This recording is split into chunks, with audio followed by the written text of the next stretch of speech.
guide those who are on the way, guide all of those who will be watching us through the web now and in the future. With your guidance, protection, and permission, we open this meeting today, and so be it. So, today, we would like to welcome our dear friend Amanda Souto, who's here with us today to talk about a very interesting topic, right?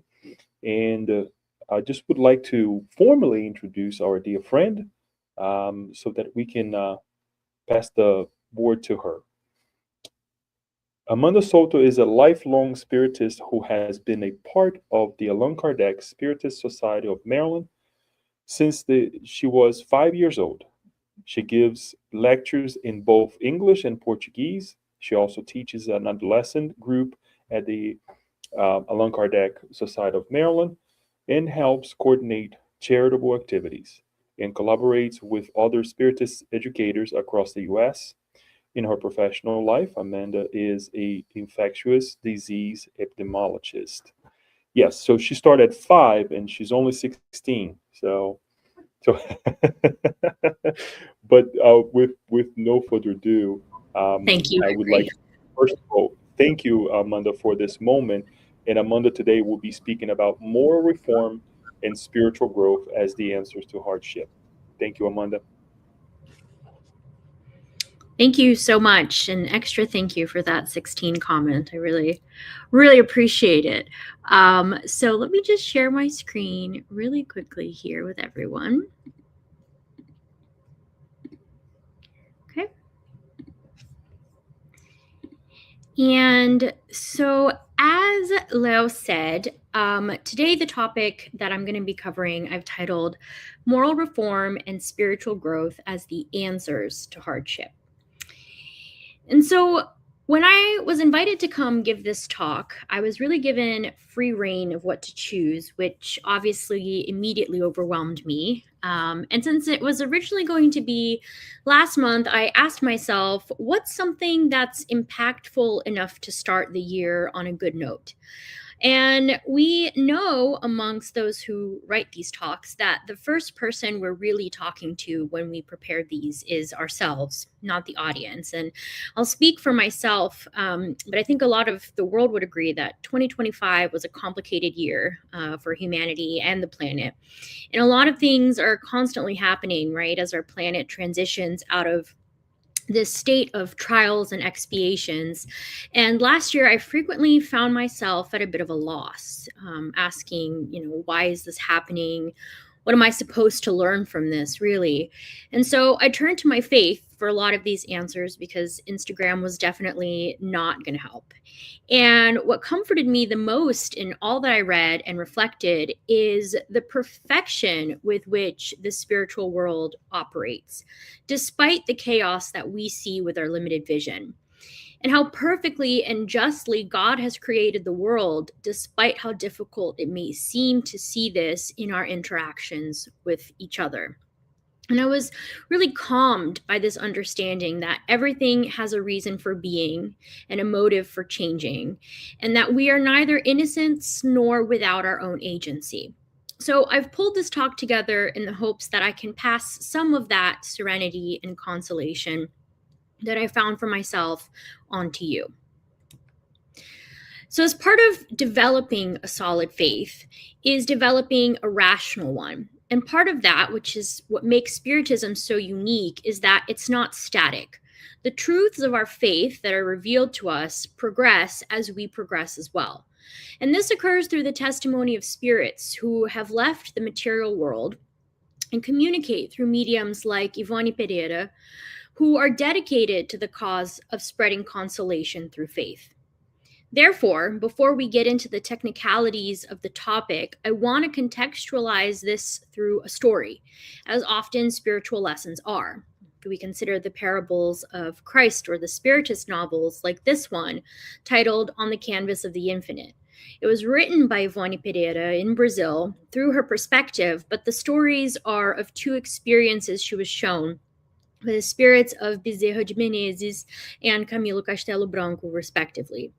And for our chat, I'm going to be using the first story in this book that's titled simply A Sad Story. So in this story, Ivani is admiring the view from her window in central Minas Gerais when she dozes off. And as her spirit releases itself temporarily from its physical shell, as we do in our sleep, she's met with the spirit of Bezerra de Menezes. And she follows Dr. Bezerra's spirit, understanding that this meeting between them is occurring for a higher purpose. And he eventually leads her to the city of Rio de Janeiro, where they pass scenic images of beaches and beautiful architecture, and eventually find themselves in the depths of the favelas, in a place called the Morro do Querosene, which in English would translate to Kerosene Hill. And Ivani describes a truly devastating scene within the favela. In her own words, she says, "From the innermost soul of those beings, devoid of any social support, exploded sentiments of hatred, rebelliousness, jealousy, and resentment, whilst all their habitual attitudes bore witness to the disease of despair that ate away at their ability to react. The brutality of their instincts, the widespread vice, everything bad that total suffering could produce, everything that hunger, ignorance, bad upbringing, lack of faith in God, physical and mental infirmity was capable of inducing in the human character." In this dire scene, we find a young woman, barely 20 years old, named Palmira. And Dr. Bezerra describes her as pure and good as any immaculately white, sweet-smelling lily that has flowered in the swamplands. And Palmira is in the final moments of her life, her young body not resisting the tuberculosis infection that had ailed her for some time. But despite this, Palmira is calm, her only concern being for the two younger sisters she will be leaving behind. And Dr. Bezerra explains that she is going to soon receive the respite that comes from having borne her suffering well, and for having morally risen herself above the conditions in which she was born. And why was Palmira born in these conditions? How does a lily bloom in a swampland? Well, in a planet of trials and expiations like ours, we live difficult lives in the physical planes as reparations, truly as opportunities to help ourselves. And so Bezerra takes us to understand the origins of Palmira's suffering, not in the current life, but in a previous one. So we go back in time into Palmira's past to understand the source of her current suffering. And we're transported to the previous century, where we find a very different Palmira. She's a beautiful woman who takes pleasure in the attention she attracts. In this life, she was also born into poverty. Her mother and her spending their days toiling away, making dresses for the empire's elite, while barely having enough food for themselves and Palmira's younger siblings. Palmira lives in a state of resentment and discontent, desperate to elevate her station. In the process, she meets a nobleman by the name of Guilherme. He is immediately enthralled by her, but a proper marriage between two people of such different social classes was unthinkable. Her mother anguished over Palmira's deviations and warned her that a dalliance with this man would bring her nothing but ruin, both moral and social. Eventually, Guilherme, having always known his relationship with her would be nothing but physical, gives her an ultimatum: give in to his physical desires or lose the material wealth and social advantages of his attention. Against her mother's pleas, Palmira goes, leaving behind her family for a life of material pleasure, greed, and lust. She becomes infamous for the families she ruins with her seductions, never again giving any thought to the family who loved her so much. And as it goes, eventually, Palmira's famous beauty fades, and after a life lived in vanity and physical pleasure, she has nothing to show for her life but the marks of age and bitter loneliness. She finally realizes the consequences of her actions. She yearns for the mother she rejected and mourns the life she could have lived. She eventually spends what remained of that incarnation attempting to atone for her mistakes by dedicating herself to orphans and widows. But after a life so misled, she passes alone, her wealth plundered by the immoral company she kept. So what does Palmira's story teach us about hardship? First, it teaches us that we are often the authors of our own suffering. As humans, we have a hard time coming to terms with this one, often because of our own pride. What do you mean this is my fault? Or when we look upon someone like Palmira in her most recent incarnation, destitute, suffering, and so young, we struggle to wrap our brains around the concept that we are products of the divine laws of cause and effect. We have to remember that these laws are infinitely just. God does not condemn any spirit to live in the lower ranks of existence forever. We are all created with the equal potential of progressing towards perfection, and this potential is moderated by nothing but our free will.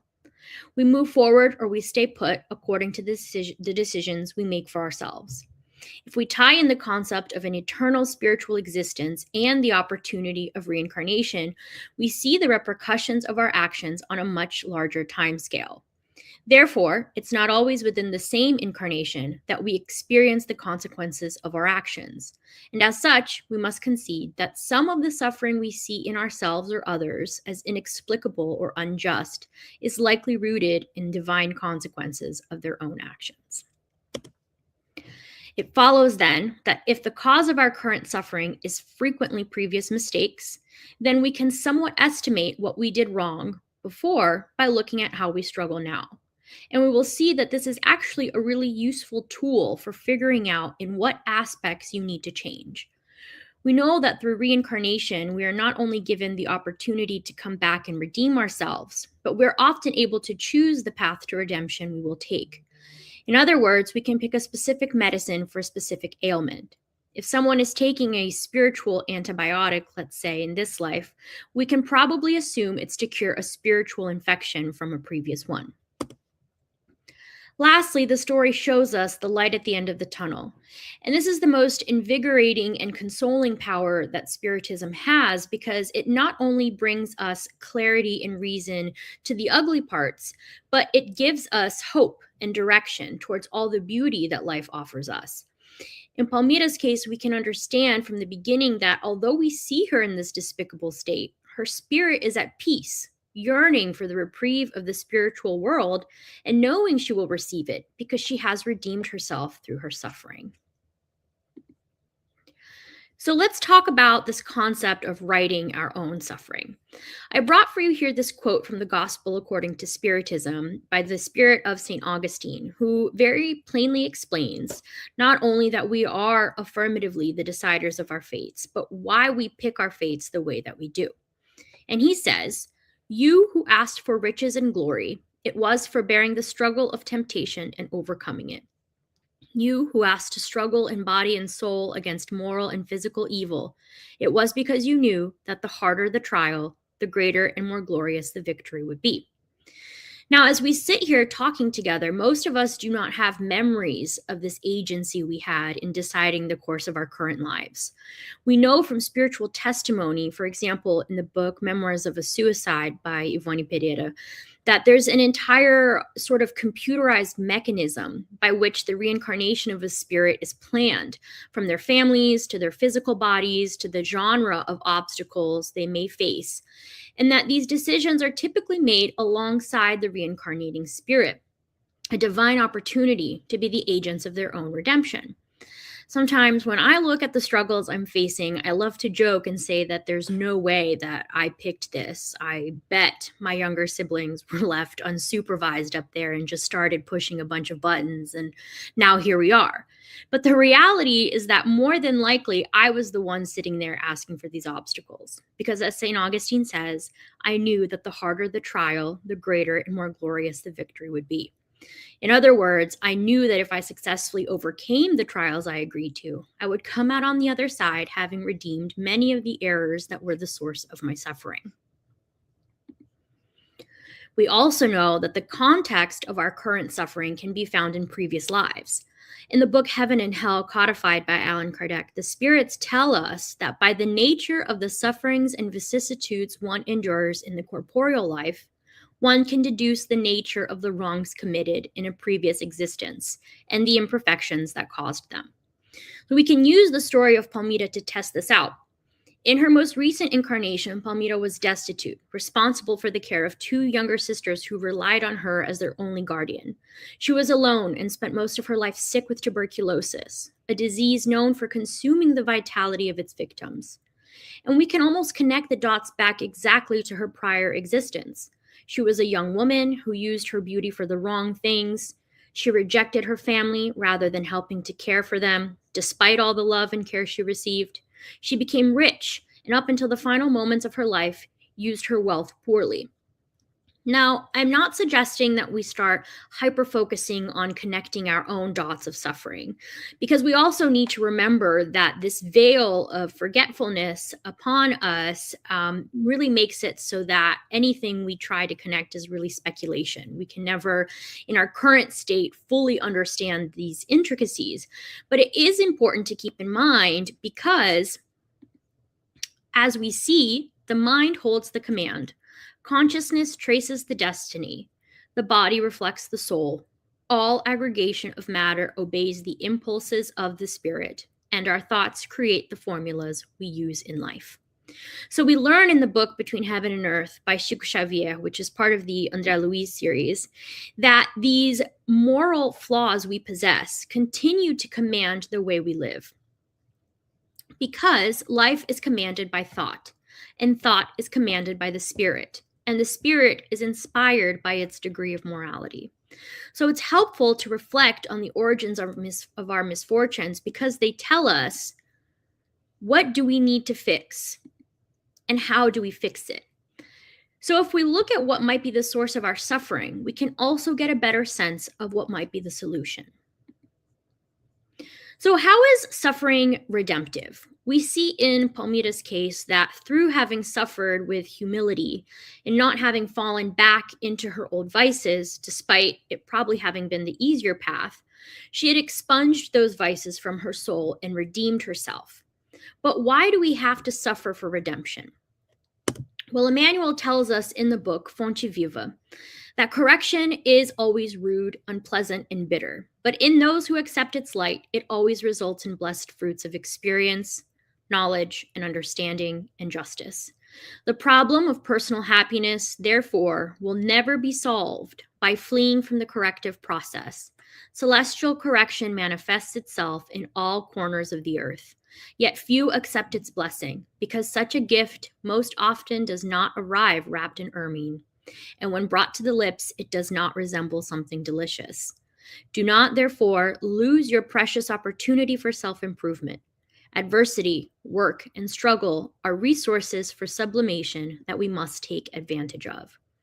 So if we take my example from a few moments ago, that if we can find someone in this life taking a spiritual antibiotic, then we can probably trace it back to a spiritual infection from a previous one. And we use this analogy, we must also consider that the antibiotic is probably going to have some side effects. Any medication we take for any ailment we have is going to have a downside. And this is the same with growth through hardship. You need to take the medicine and you need to take all of the side effects it comes with in stride because you know it's the only way to make you better. And the spiritual world even does us the kindness of letting us pick sometimes which antibiotics we can handle better.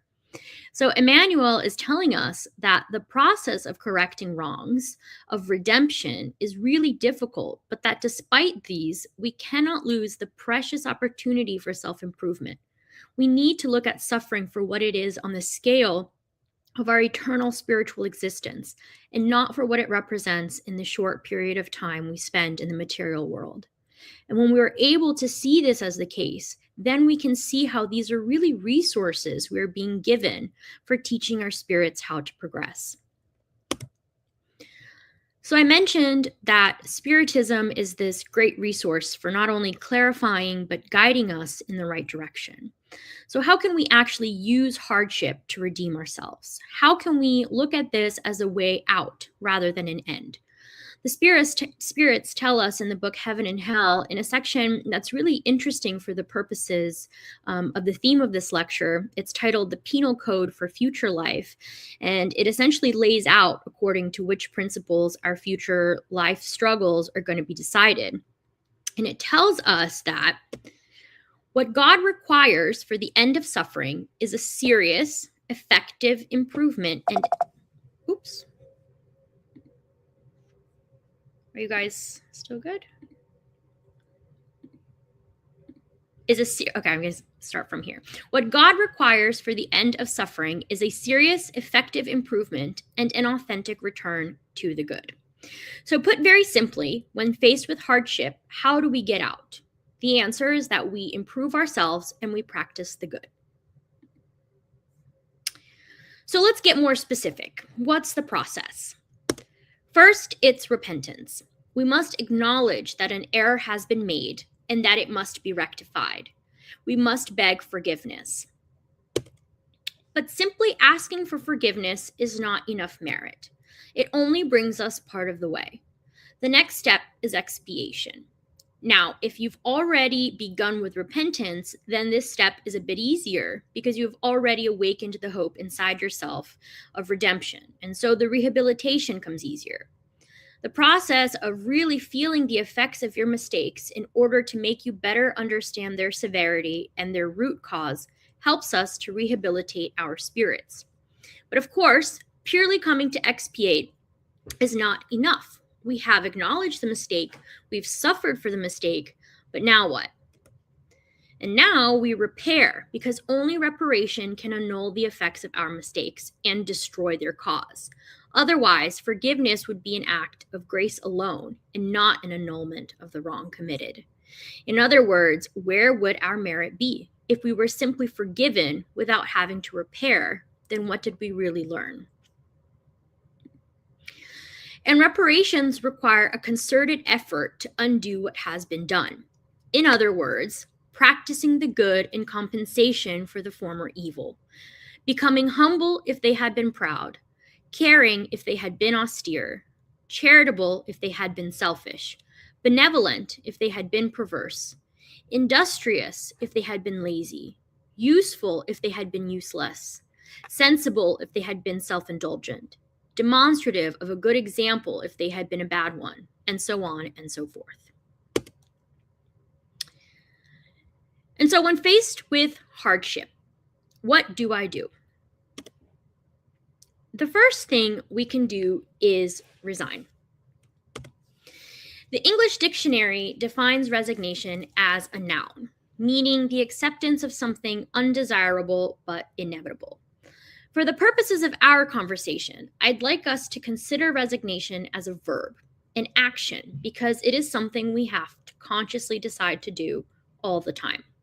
We have to accept that we're in this position by our own hand, not in some sadistic method of punishment, but as an opportunity given in mercy for us to better ourselves. So step one is really choosing to accept the situation and the potential that this situation has to actually benefit you spiritually, despite how much you may be suffering materially. The spirits have come with consolation and instructions that tell us that in those moments of despair that are so natural to us, we must pause and make a concerted effort to manage our impulses, our impatience, our anger. We need to resign ourselves to the moment of our suffering and shift our energies towards lifting our spirits above the pain and torment of our physical existence. And this takes enormous strength. As I said, it's not something that comes naturally to us as humans. It's a Herculean battle that we must fight with ourselves our whole lives. But to do so is to have the satisfaction of saying, I succeeded, I suffered well. The next step is something that is extremely important to us in our Spiritist faith, and that the spirits frequently fall back on this instruction, which is to self-reflect. In the Spirit's book, Kardec asks the spirits, where is God's law written? Where can we go when we need to find reference to God's laws? And the spirits answer that it is in our conscience. Therefore, the answers to how we can overcome these hardships that we can understand as symptoms of our own moral failures is already inside of us. We are all born with an intrinsic notion of God. Alongside our free will, it is something that distinguishes us from animals. So to understand the path forward, the instruction manual, so to speak, all we have to do is look within. And to this point, Kardec asks, what is our most effective means for improving ourselves and resisting this pull of evil? this temptation of falling into the vicissitudes of our spirits. And the spirits tell us that above all else, we must know ourselves. Because how can you know where to go if you don't know where you came from? How can you know what medicine to use if you don't know what disease you have? And how can we morally progress and achieve spiritual growth if we do not understand what holds us back? Now, this is a painful process. It's not going to come to you after one 20-minute guided meditation on Spotify. It requires constant introspection. We have to constantly ask, why am I acting this way? Why was this my reaction to that thing? Why is this what feels easier for my spirit to do? And there we will find the answers. Next, we must have faith, which is easier said than done, right?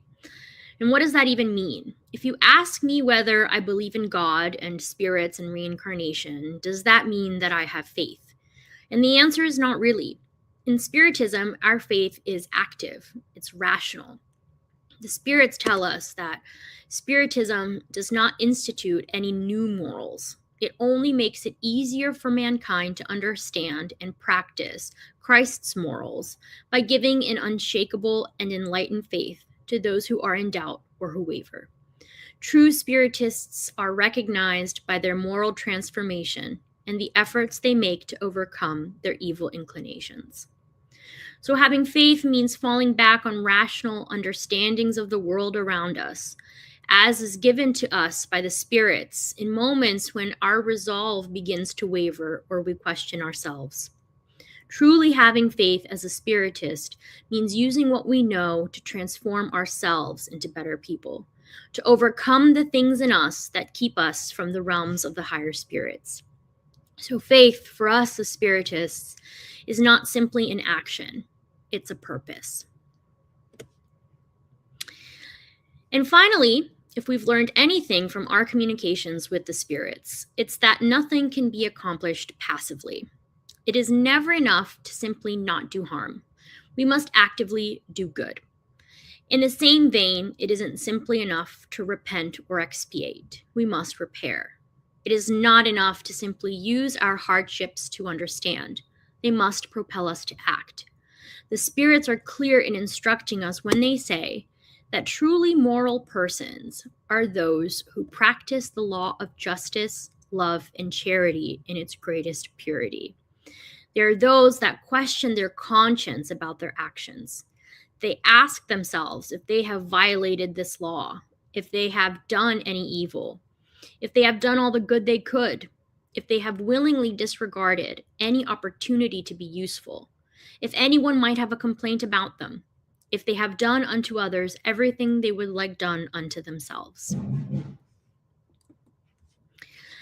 And I also want to bring here this, it's a chapter from a book of messages that we frequently use by Emmanuel called Pão Nosso. And in it, he says, "It is comforting to observe that all who serve in the evangelical field will continue to advance towards the enduring achievements of faith. Nevertheless, it is essential to emphasize the enduring value of temperate individuals who, by receiving the teachings and warnings of the good news, attend to the subtle solutions offered for the problems of daily life and circumstance. They do so without allowing their personal development to drift away from Christian foundations and principles, which must guide all service to the sacred and indispensable word. Finally, no one should forget the sublimity and worth of silence at its proper time, noble and elevating in the work of self-improvement, so that reflection may be heard within the soul, guiding its destiny." Now, I believe I am a bit short on time, but when my slides ended, it stopped the timer. Danielle, so you'll have to tell me whether I'm okay to stop and we can move on to the questions.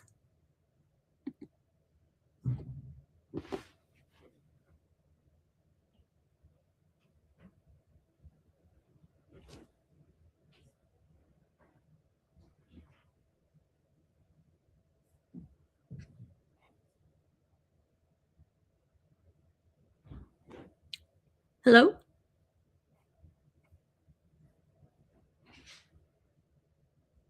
To stage.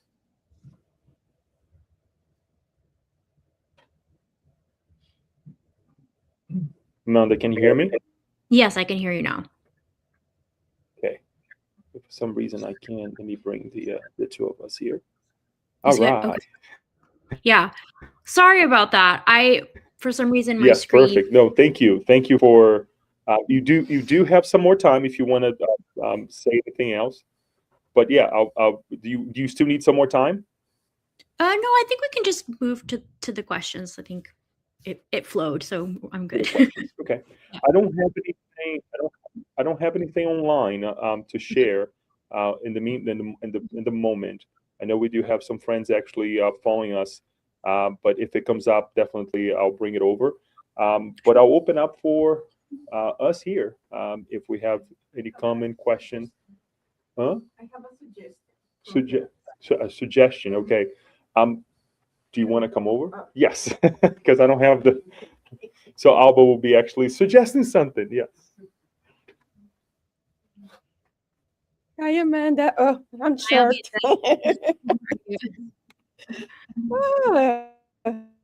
It's so nice to see you virtually. Thank you. Your presentations are always clear and excellent.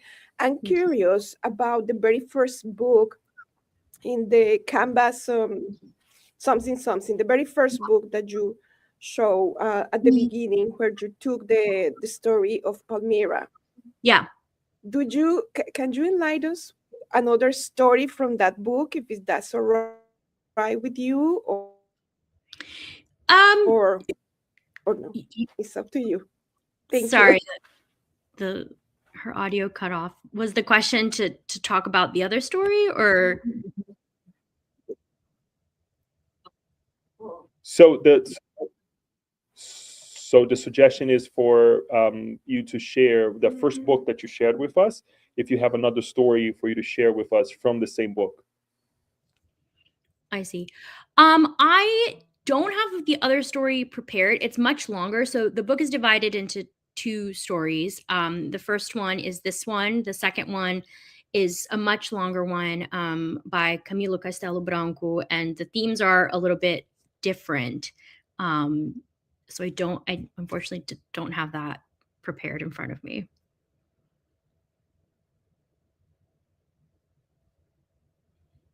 No worries, that's fine. But I do would like to make a comment as well as for you to elaborate on the matter as well. You brought something really interesting, right? We, as Spiritists, as we learn Spiritism, one way or the other, we come in contact with the reality that we are we lay the foundation of our present, obviously, and then obviously for our future, right?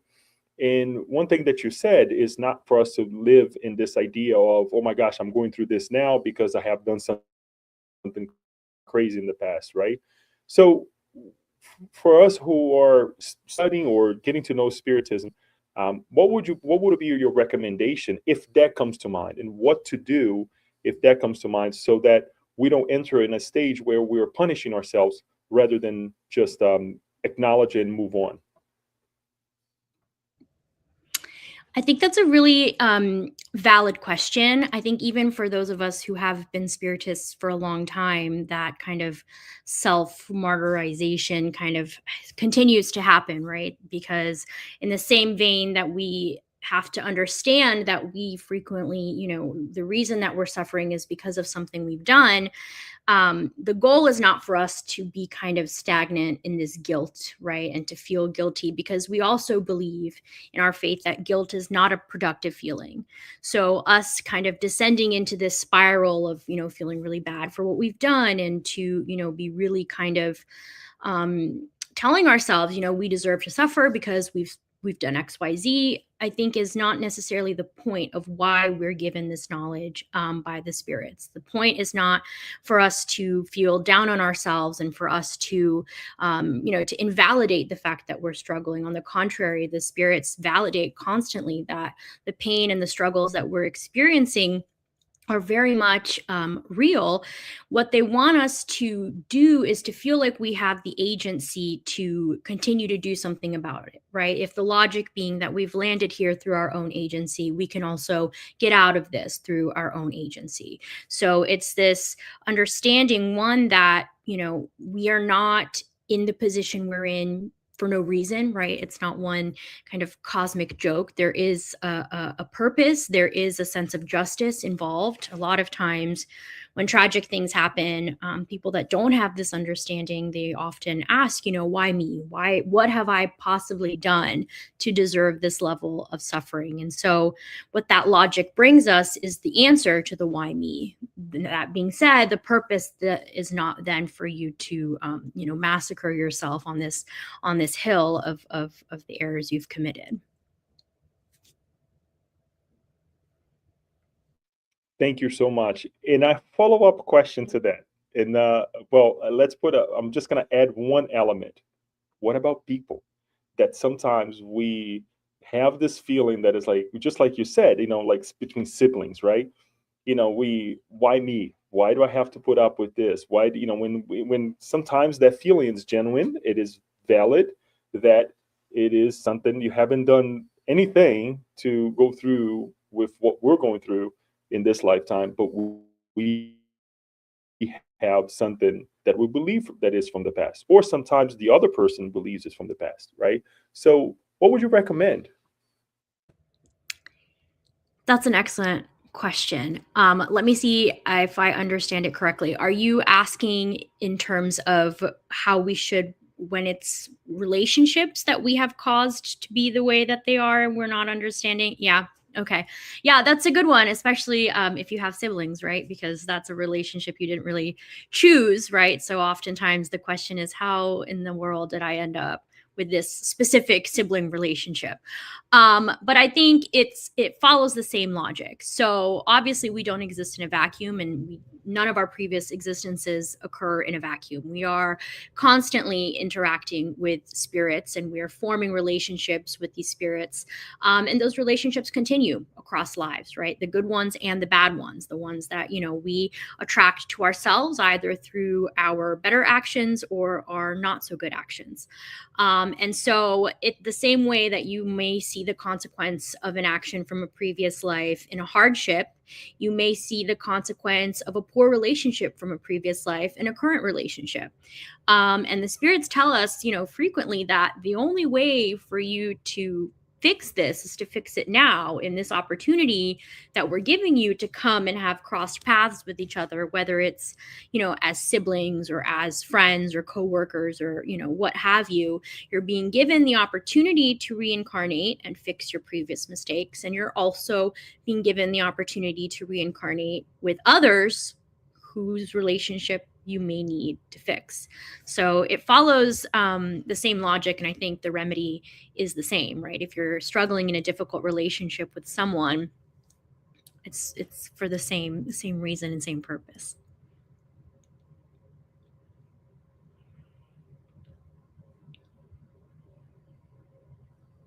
Thank you very much for the answer. And I'm going to share something that, again, I don't know the name, but it's shown as YJB. Let me see if I can add it over here.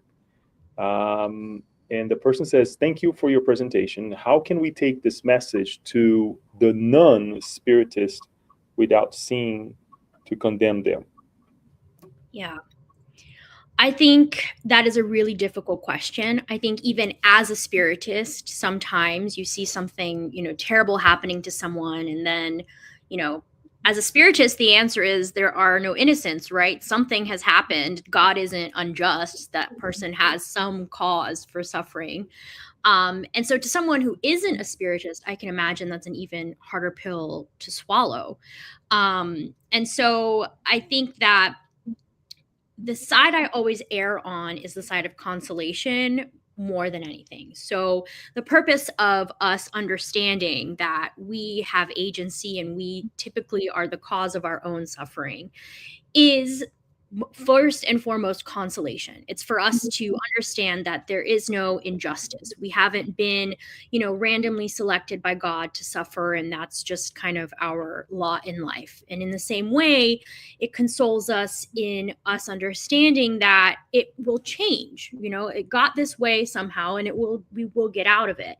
So I think, in the case of someone who's not a spiritist, I would always start that way, right? I would never, approach them and say, well, it's really unfortunate that you're suffering, but it's actually probably your fault, because that would really, that would anger anybody, even a spiritist with you, right? If you're a spiritist child growing up with spiritist parents, you probably heard that a lot, and it makes you angry. So it's not the way to go. But I think that using the consolation element is most effective, is really starting with, let's think about how you can get yourself out of this hardship. What are the tools that actually have been made available to you for you to move yourself forward, right?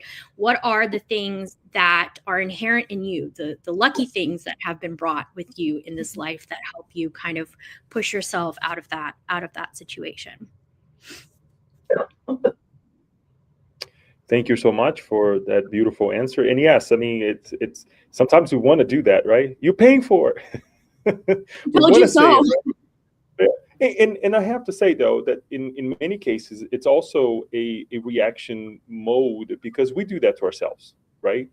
We tend to punish ourselves that way as well. So I think I'm glad that we're talking about this. And it was actually our friend Yvonne who actually presented the questions. She put on the chat her name.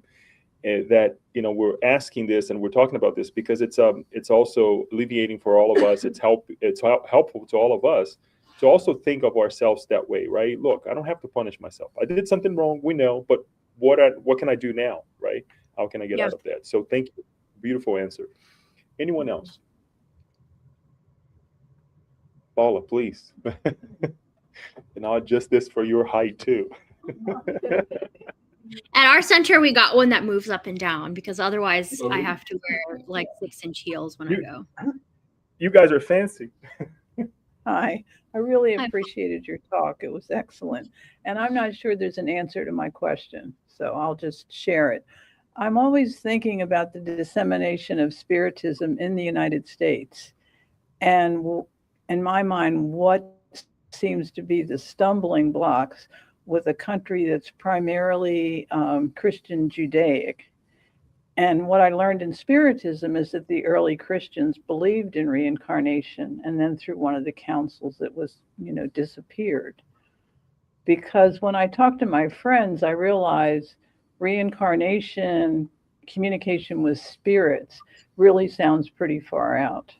So I just wondered if you had thoughts on how the United States will grow Spiritism. This is a very excellent question. I grew up in the US. I'm Brazilian originally. I grew up in the US with very Brazilian, very, very Spiritist parents. And I'm a medium. So today I participate in the mediums table in our center. I could not go to the 4th grade and tell my friends that I saw spirits at the lunch table with us, right? I couldn't be talking to people about what I believed. And today, one of my roles at our center is I teach the teens group. So I teach the 13 to 18-year-olds. And they have the same problem. I have a really hard time getting them to believe the way that I believe, because compared to American culture and the way that America practices Christianity, it is really out there. It's really kind of, my kids, the teens I teach, call it hocus pocus. And it's not, I don't blame them for thinking that way. And when I was a kid and when I was growing up here, I also, I told my mom more often than not that I wanted to be a Protestant or a Catholic. And she started letting me go to church with my Protestant and Catholic friends. And I very quickly realized that despite all the problems, the Spiritist Center was a better deal. So it's difficult. There are a lot of things that I think are difficult. I think part of it is the cultural aspect. So I think our culture in Brazil lends itself much more to this type of faith and these types of understandings than the culture in the United States. I think that's a huge reason why Brazil is kind of, the seat of this faith. But I think that the way that I at least see my teenagers being the next generation of bringing this faith to the U.S. is appealing to the way it makes us act. So in the gospel, it asks, how can you recognize a spiritist? Because we don't wear specific clothing, we don't have specific prayers. And the spirits answer that you recognize a spiritist by the way that they act.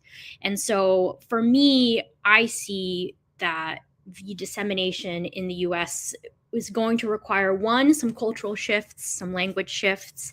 It's going to require some fresh faces. And I think it's also going to require our showing through example and, giving talks like, for example, the one that I'm giving today, right? Someone may not be interested in the talk itself, but if I behave in my daily life the way that I behave, or I supposedly tell us to behave in this lecture, then that starts to call attention.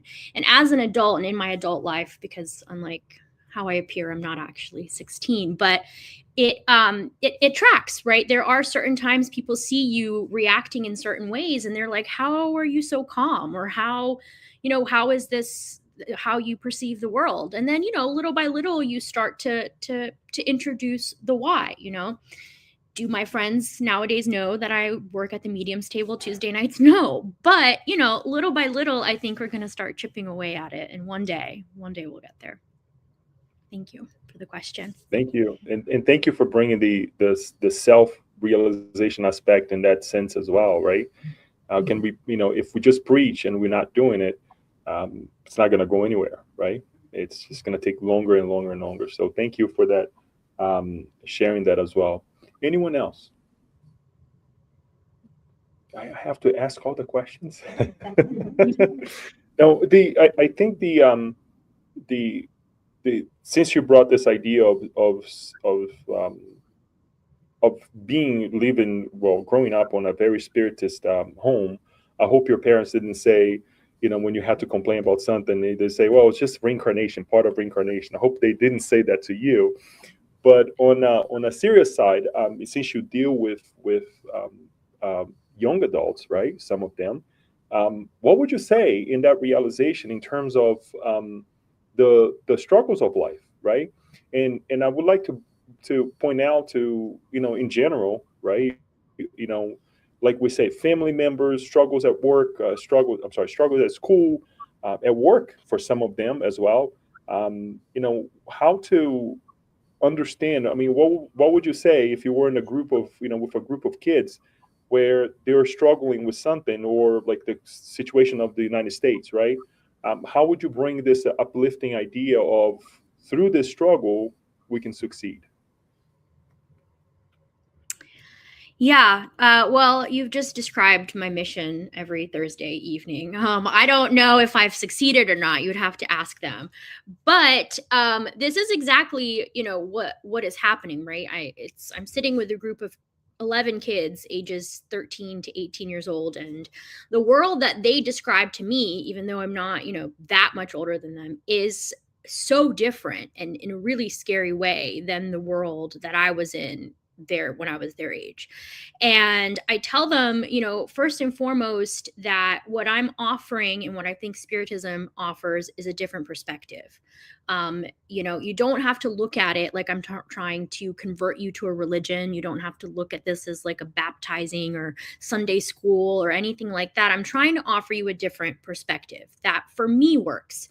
For me, the logic of this holds up. And our kids in the youth program are very logical. So they're very, I appeal to them through this like scientific, logical side. So the argument has to make sense. And luckily, in Spiritism, the argument typically does, A follows B follows C. And so that captivates them. And that makes them, when they ask me questions, and they ask me a lot of questions, there's a lot of what if scenarios. I 90% of the time don't have the answer. But when we go back to the Spiritist answers, it answers their questions. And so I think that, as I'm talking to them, and this fact that the faith is rational, the faith is logical. If you look back at the answers, they make sense. They're not asking you to believe anything outside of your reality deep down. And this brings a certain level of comfort, because if you can kind of understand why you are where you are, you can predict what's next. And that's what, fills us with a lot of fear. Is even, now I'm suffering, I'm going through this. If it's bad now, what's it going to be like tomorrow? How do I, where does this end? And so Spiritism brings them a perspective that is unique, that they haven't found elsewhere, that I, despite trying to go to, synagogue, Catholic Church, Protestant church, all my friends' religious houses, didn't find anywhere but in the Spiritist faith, precisely because of the logic, the consolation, this concept of everything has a purpose, an action, a reaction. I'm not just kind of, a video game character in some larger, game. Thank you. And thank you also for, the work that you do, because it's not easy. And I think, going back to Paula's question, this is also a way that we can hopefully, let's say, develop minds and hearts that will hopefully open the doors for like a wider acceptance of Spiritism. And I would say, if we can just get like a wide acceptance of spirituality, that's a good start, right? In terms of spirituality, with the foundation of religion that we also encounter with Spiritism. So, thank you for that, because it's definitely not easy. I don't think I can do it. I don't think we have a work most of the time.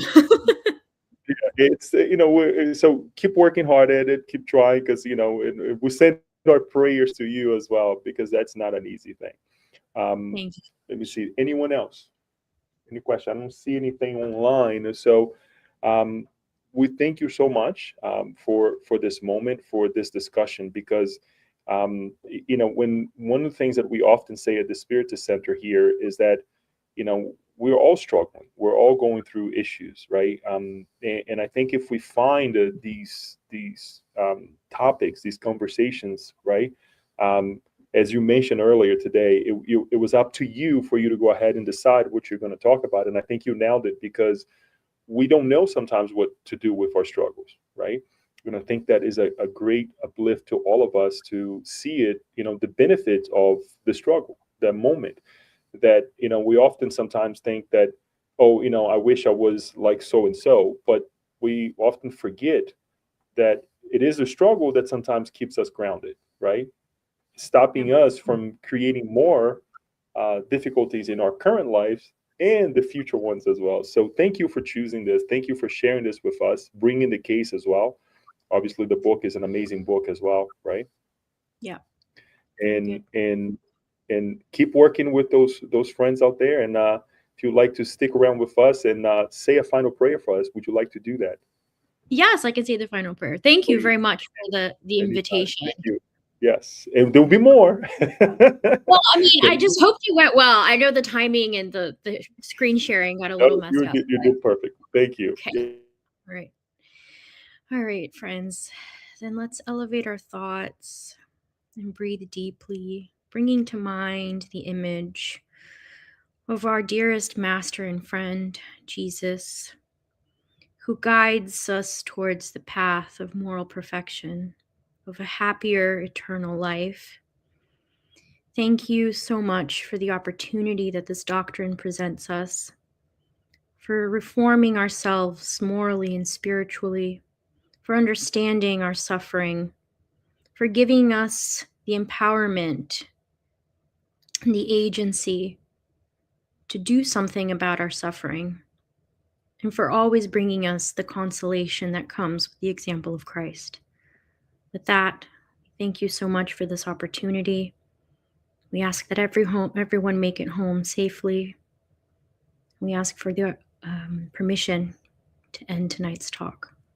So be it.